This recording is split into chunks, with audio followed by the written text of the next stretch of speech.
Hi, I'm Wal Galbraith. I'm a part of the Ray White South Coast Group, and this is your South Coast Snapshot for week 49, 2022. The snapshot is designed to give you a bite-sized breakdown of the real estate market overall, including local, regional and city-based information across Australia. All information is sourced from the AFR, leading economists on Twitter, and the Sydney Morning Herald. All information is relevant to buyers, property owners, or both. And just like that, it is nearly Christmas. How scary is that? Just like that, 2022 is about to close out and we bring on 2023. So let's jump into the last news sessions of the year. The number of young, professional and fully employed Australians reporting difficulties repaying loans has doubled compared with pre-pandemic levels, in a worrying sign that higher mortgage rates are starting to hurt, according to credit bureau Equifax. Mortgage stress levels already sat at double pre-COVID levels by June, as the number of mortgage holders reverting to interest-only payments or entering into arrears rose sharply. Since June, the Reserve Bank of Australia cash rate has jumped from 0.35% to 2.85%, the quickest pace of increases since the 1990s. This has put pressure on household balance sheets and driving the proportion of mortgage repayments as a total of spending to near record levels. Sydney shed the largest number of million-dollar suburbs, losing 66, followed by Melbourne with 29 and Brisbane with 28. Popular localities in regional New South Wales also lost many million-dollar suburbs, with 36 dropping off, followed by 17 in regional Queensland and 6 in regional Victoria.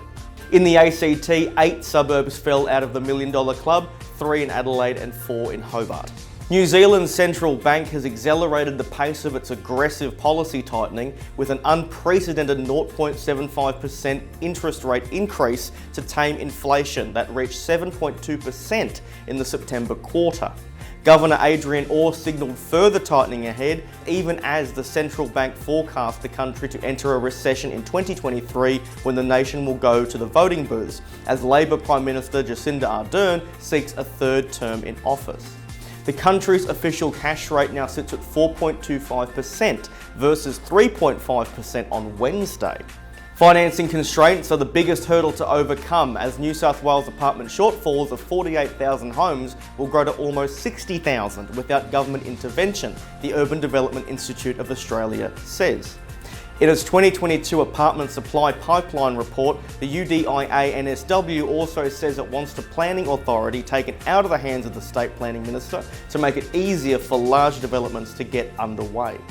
While forecast population growth implies the need for 20,500 annual high-rise apartment dwelling completions, or 2/3 of all dwelling completions across the 6 cities mega region, stretching from the Lower Hunter to the greater Newcastle City, Illawarra-Shoalhaven City, the pipeline is falling short of that, the report states. Experts reviewing the Reserve Bank of Australia have canvassed the central bank having 2 specialist boards, one that sets interest rates and another that oversees the bank's operational governance. The top-down hierarchy at the bank could also improve its communication with the public about monetary policy and increase internal debate and openness to outside ideas, the 3 government-appointed review panel members said on Thursday. A skills matrix for the RBA board could be adopted to help fill expertise gaps such as labour markets, supply chains and financial markets, Canadian central banker Carolyn Wilkins said at a Committee for Economic Development of Australia in Sydney. Looking regionally, in our core markets of 2541, 40 and 35, in the last 7 days we've seen 53 new pieces of stock hit the market with 17 sales. This brings challenge to the already smaller buyer pool for owners currently looking for a fast transaction. There is more pressure now than ever in the last 2 years to ensure that you stand out of the crowd, either in price point or wow factor. For the right properties, we are still seeing very strong results. There are only 7 days left to get involved in our Ray White South Coast January auction event. 50 properties, 1 day, January 2023. A perfect time to make use of the summer market and capture those buyers under one umbrella. Want to know more? Reply to this email or give me a call. Looking to make the best use of the current market? If you're either expanding your property portfolio or looking to sell your current property, get in touch today, we'd love to help. I'm Wal Galbraith with the Ray White South Coast Group, and that was your South Coast Snapshot for week 49, 2022. It's nearly Christmas. Catch you all next week. Be well.